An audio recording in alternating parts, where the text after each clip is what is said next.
Should Nigeria hospitals demand deposits before treating pregnant women in emergencies? Section 20 of the National Health Act states that a health care provider, health worker, or health establishment shall not refuse a person emergency medical treatment for any reason. Also, a person who contravenes this section commits an offense and is liable on conviction to a fine of 100,000 naira or imprisonment for a period not exceeding 6 months or both.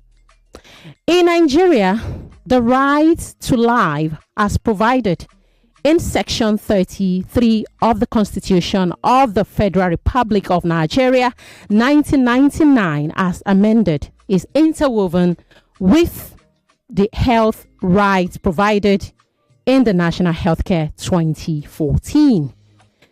Since the essence of health rights is to prevent death and preserve life, should death then occur? According to reports, emergency incidents and their associated challenges have been identified as one of the major causes of death on a daily basis in Nigeria. Also, further research on emergency treatment for pregnant women, especially in Nigeria, under the National Health Act, reveals that in 2024, Nigeria's government launched an initiative offering free emergency cesarean sections to poor and vulnerable women in a plan to bring down the high number of mothers dying in childbirth. Lagos, welcome to Maternity Line Show, where we discuss the realities of maternal health in Nigeria on 99.3 Nigeria Info. I am Zaynab, your king, don't forget. And this is 20 minutes gone past 12 o'clock, live from our studio located on 267A, SME and Crescent, Victoria Island, Lagos. It breaks my heart again to have a conversation on grieving parents today. Trust me, I did not plan to do this. Earlier in the week, I had a different plan entirely. And then I saw a video which started trending. I opened the video and I saw a man whose wife experienced another medical negligence. And I couldn't have just scrolled past that. I reached out to him, and today is live with me on the show, together with Iyanuoluwa Bolarinwa, a consultant, co-founder, Simon Health Initiative, She Africa, who was the former head of the Open Government and Institutional Partnership, OGIP, for Budget Foundation. And let me tell you something about Iyanuoluwa. I'll be bringing him right after the show. After the break I'm about to observe, together with Mr. Akinbobola Folajimi, the husband to the late Kemi Akinbobola, who experienced medical negligence in a private hospital, to be specific. And this conversation, somehow you may say, may be personal to me as a fellow woman, right? And Kemi has left 2 children behind with her widower husband, right? We lost Kemi along with the pregnancy. Lagos, right after this break, I'll be back to discuss, should Nigeria hospitals demand deposit before treating pregnant women in emergencies? Stay here. You are listening to your number one station for talk. 99.3 Nigeria Info. 99.3 Nigeria Info. Let's talk.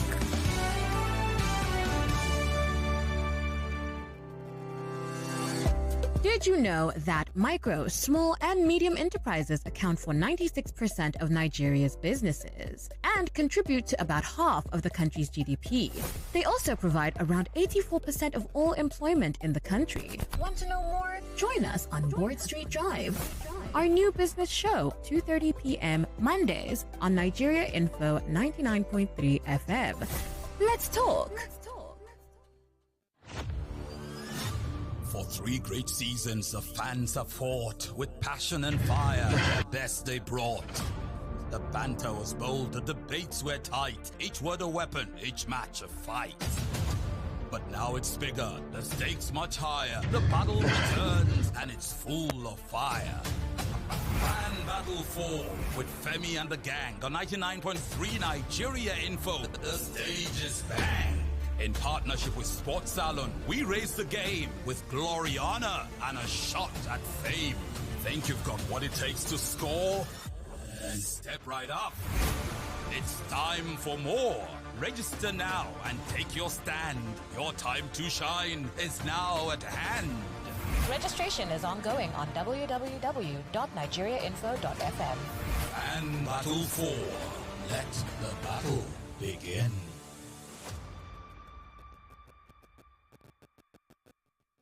Iboku abi no boku. Iboku abi no boku.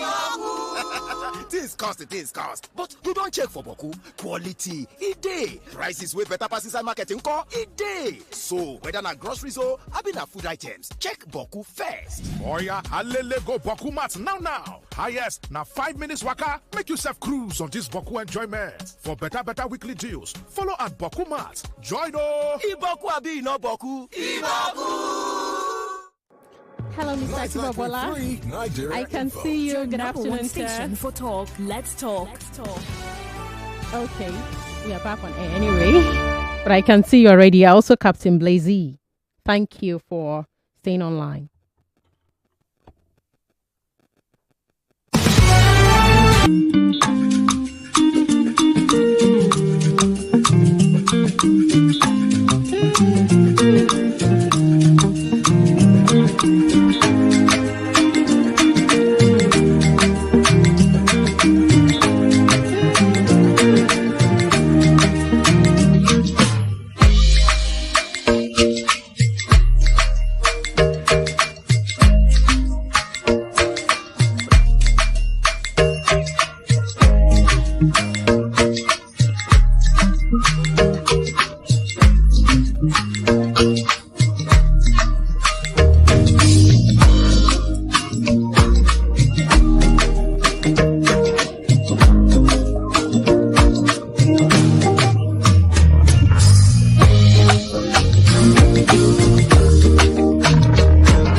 Lagos apologists will join the conversation. Should Nigeria hospitals demand deposits before treating pregnant women in emergencies?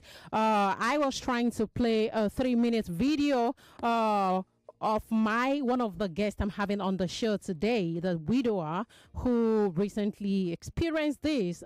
He lost his wife, that Akinbobola Folajimi. Mr. Akinbobola, are you here with me? Good afternoon. You might want to unmute your mic. I see you online already. Hello, Mr. Akinbobola. Can you hear me? Please unmute your mic. Okay. Good afternoon. Okay. Mr. Iyanuoluwa, Bolarinwa, can you hear me, please? I can see your mic is not on me. Okay. Yes, I can hear you. Sorry about that. Sorry. That's fine. Yeah, Good afternoon. Thank you for joining us all the way from the US. Good morning to you, by the way. Thank you. Okay, I can hear you. All right.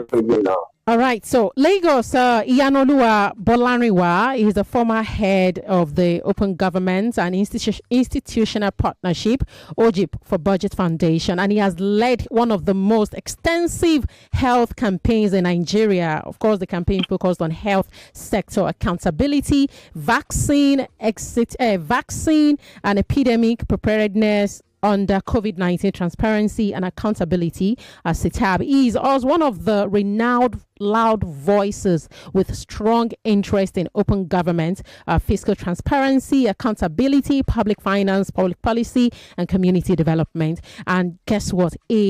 Continually speaks on radio, TV, and of course X spaces, preaching the news of national transparency, openness, and good governance. And the reason he's on the show today because he's actually the co-founder Simon Health Initiative. So he has been doing a lot with regards to health advocacy. So he's the right person, one of the right voices to be on this conversation. And it's my pleasure to introduce Mr. Akinbobola Folajimi, who is currently grieving. Mr. Akinbobola, accept our sincerest condolences on Nigeria Info 99.3.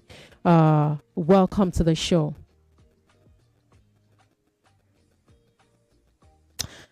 I'm guessing your network isn't stable and we don't have much time on this. But if you are able to speak, let me know. Now, let me go to Mr. Akinbobola.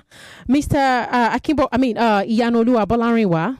Oh, he's a consultant, by the way. Now, Mr. Akinbobola, let's start with systemic issues and maternal health. You've championed health sector accountability in Nigeria. And in your view, what does the repeated denial of care to pregnant women or women in emergencies say about state of maternal health governance in our country? All right.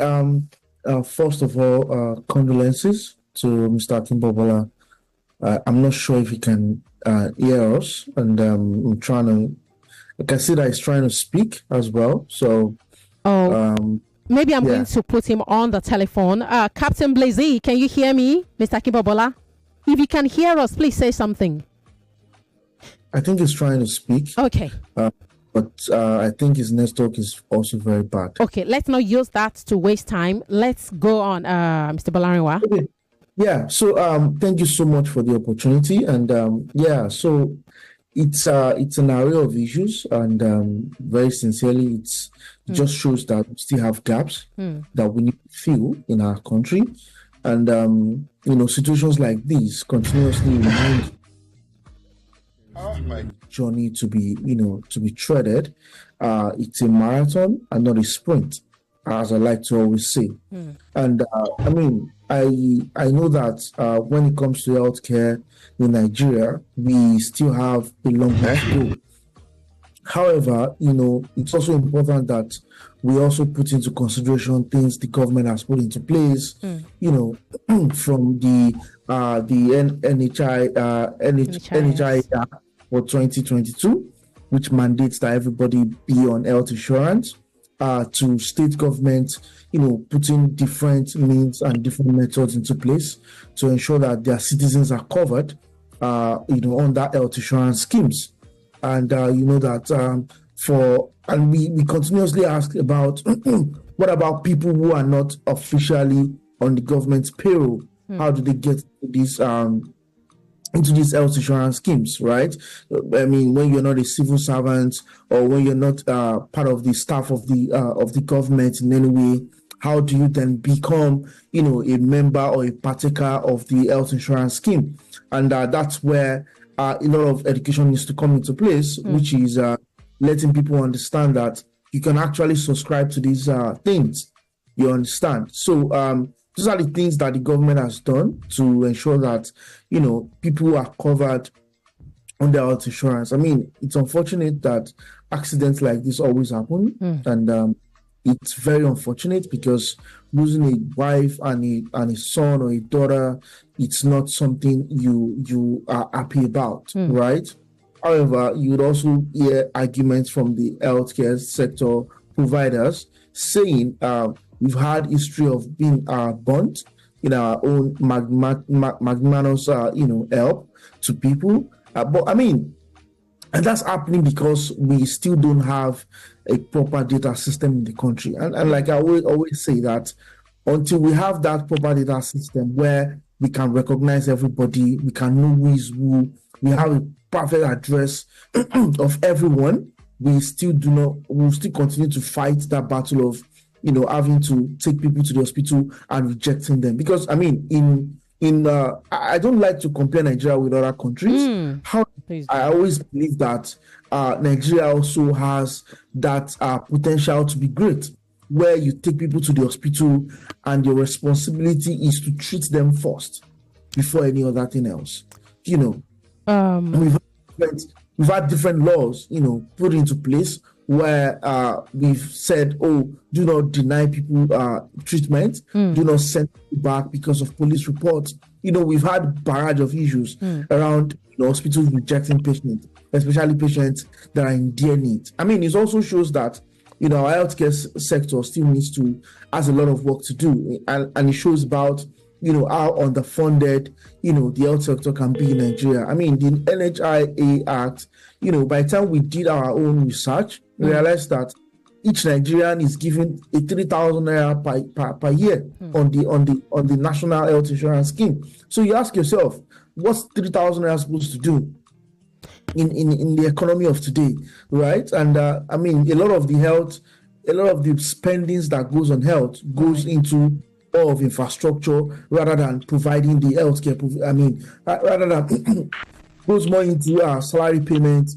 rather than infrastructure that needs to be done, to be perfect and to be able to handle people's requests. So, I mean, it's like I said, there's an issue of the government's incompetency. There's an issue of investment from the private sector that needs to keep up coming in, because we understand that without the two parts oiling each other very well, we'll continue to have issues like this. All right, and part of the things that we also take very, very important is we need to continuously educate people that there are opportunities. There are opportunities where you can also have access to healthcare in Nigeria, because we also see that a lot of times paying out of pocket might not be the best thing to do. I mean, healthcare is not cheap anywhere in the world. I always say that. Healthcare is not cheap anywhere in the world. So, and we also need to treat it that way. And that's why you see countries like the United States, Europe always ensure that or mandate that you must have an health insurance. Either you're getting it from a marketplace, either you're getting it from your workplace, either you're getting it from any other means. There is a statutory, responsibility that's mandated on everybody to have an health insurance, so that when you need that, that health care provided to you, nobody has the right to turn you back. So that's where we still need to get to in Nigeria. And I know that by the time I visit like almost 20 states in the country, they all have, different health insurance schemes, that has been operated in their states. And a lot of times we've also seen different ideas. I mean, we've seen that some states take care of pregnant women than some states. There was a time where we had Mimiko as the governor of Ondo State. Where there was also top notch in that regard. Exactly. So when you have initiatives like that, showing that there is that consciousness in that public space towards the pregnant woman and a woman in labor, right? And you have, I mean, I'm not a spokesperson for Lagos State, right? But you have the the Ilera Eco scheme. I was going to mention exactly in Lagos as well. So but not a lot of people know about these schemes, right? That's where the lapses also comes in, because I mean I know that it's easy to say these schemes are available, but how many people know about them? So we need to continuously make effort, to let people know about these things, to people to be aware, because a lot of times it's just one information. You're just one information from from getting saved or from getting damned. Right. Thank you so much. You've said quite a lot within a short while. I love the fact that you touched on systemic failure. You touched on the importance of health insurance and some of the lapses and loopholes within the system. You might have been noticing that there was a bit of interjection while you were speaking. Some people have been messaging what exactly is going on. So I've been trying to get Captain Blazy, according to his handle on Instagram, that's Akinbobola Folajimi, the late husband to Kemi Akinbobola, who is live with me in the studio. But Lagos, of course, this is a conversation that also needs you to jump on. Can you listen to this? Listen to this. I'll be back, Lagos. Oh my goodness, Kemi, look at me. Be strong, okay, Kemi. Be strong, be very strong. Yeah, look at me, look at yourself. Think about your kids, please. You need to be very strong for me. You need to be very strong. Move anywhere. Move, go, I beg. Anywhere. Be strong, please. Be strong. Kemi, look at me. Ojumi. Okay. Ojumi. Yeah? Ojumi, show te me. Kemi. Kemi, me. I love you so much, please. Okay? Please, Kemi,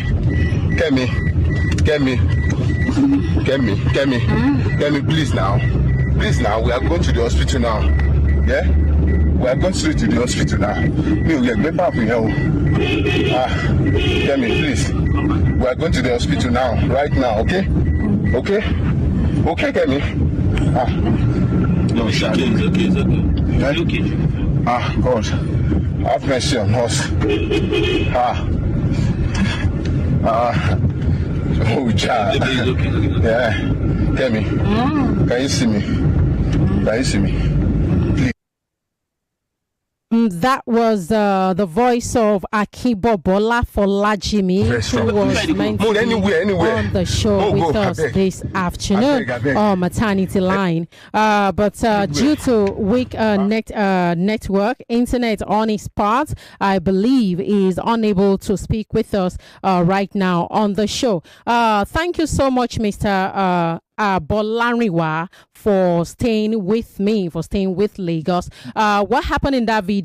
A pregnant woman who is now late, Mrs. Akinbobola, died after allegedly being denied a treatment over 500,000 deposit, and then she strategically passed away after being denied in a private hospital. And then this audio was first shared on Instagram in February by her husband, Akinbobola Folajimi, who is currently on the show, and then recently gained widespread attention on X, formerly known as Twitter. Now you could hear his voice trying to encourage his wife, saying, Kemi, Wojumi, look at me. Kemi, be strong for us. Kemi, the kids, because I follow him on Instagram. I started following him yesterday, and I've seen some of the videos. He's got 2 other children, girls. So, I wanted him to be on the show, and he is live. It's just that his internet is bad. I've been trying to get him on the telephone. He's not picking up. Mr. Folajimi, I may have to bring you back on the show later, but if you can hear me right now, please say something. If you cannot hear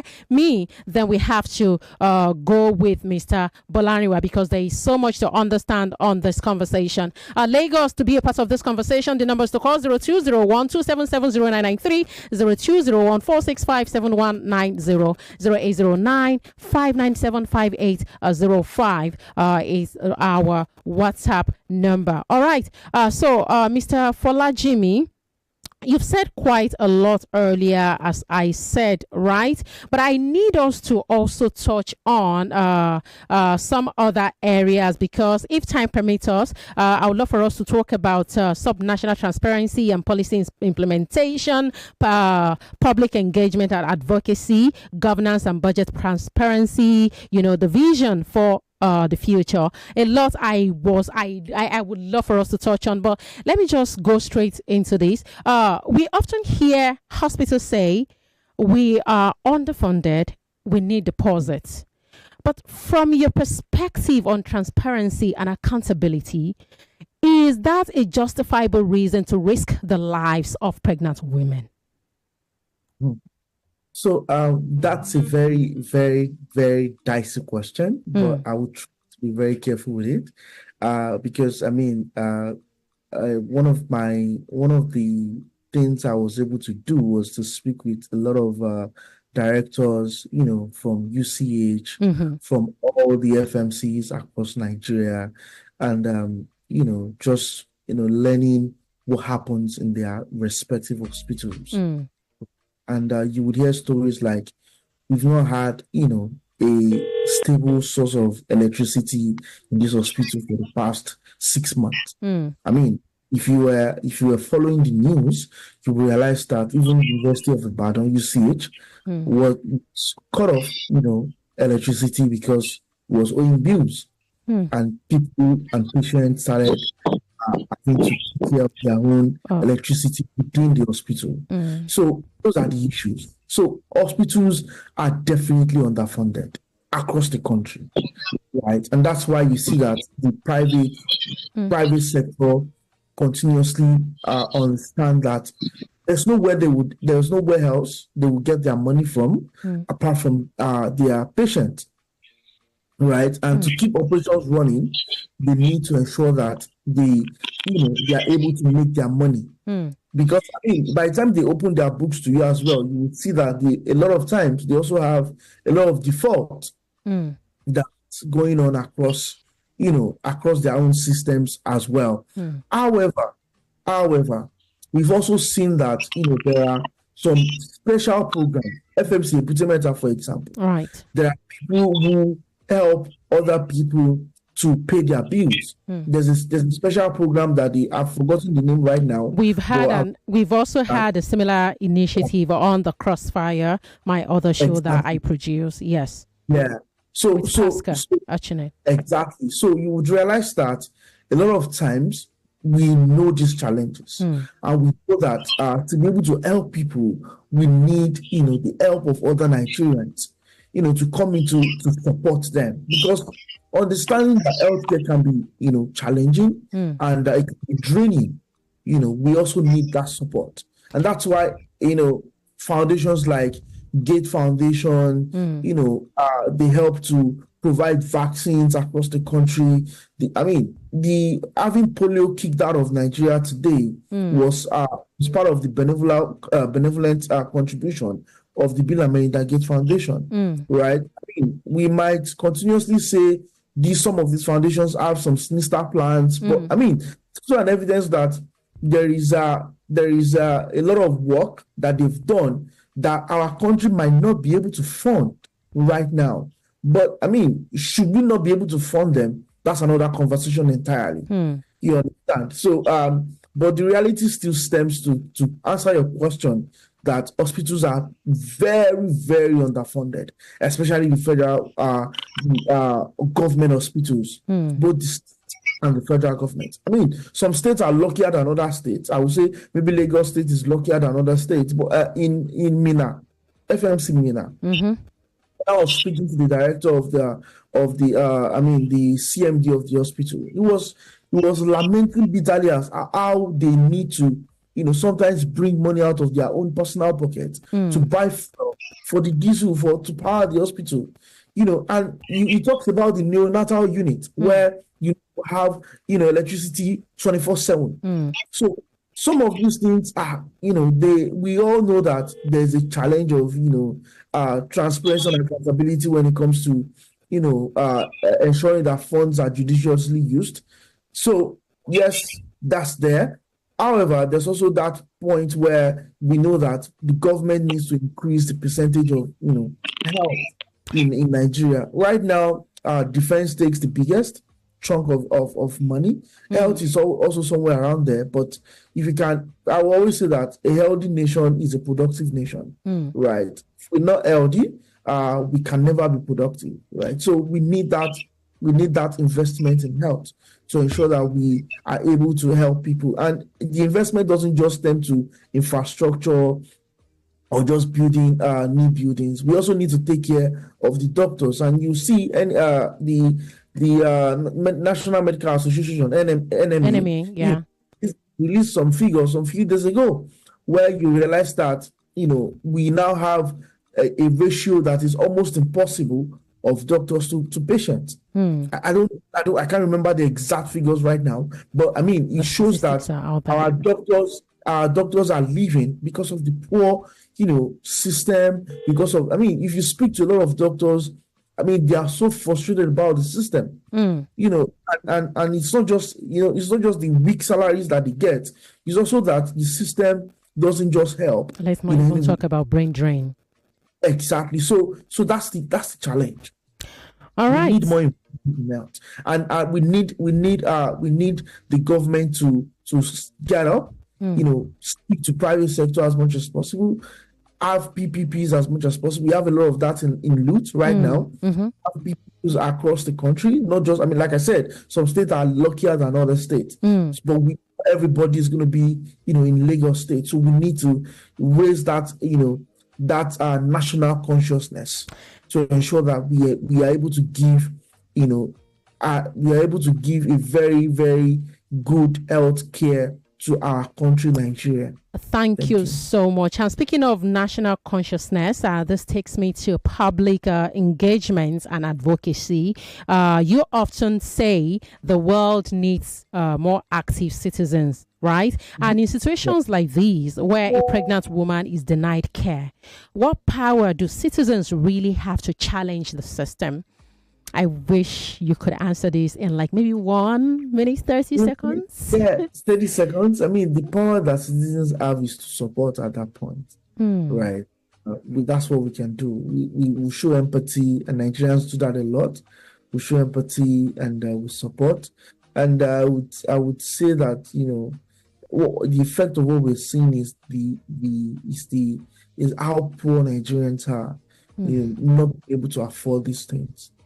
So we just need to make sure that Nigerians have a better life, better opportunities, and have access to these things without having to, sweat things out. Okay, I would love to ask you this question, but let me ask, you will come back to answer the question because I would love to engage Lagos again. Now, if you have the opportunity to influence just one policy change to protect pregnant women during emergencies, what would that look like? I mean, that would mean that irrespective, all hospitals must, sign up for a program.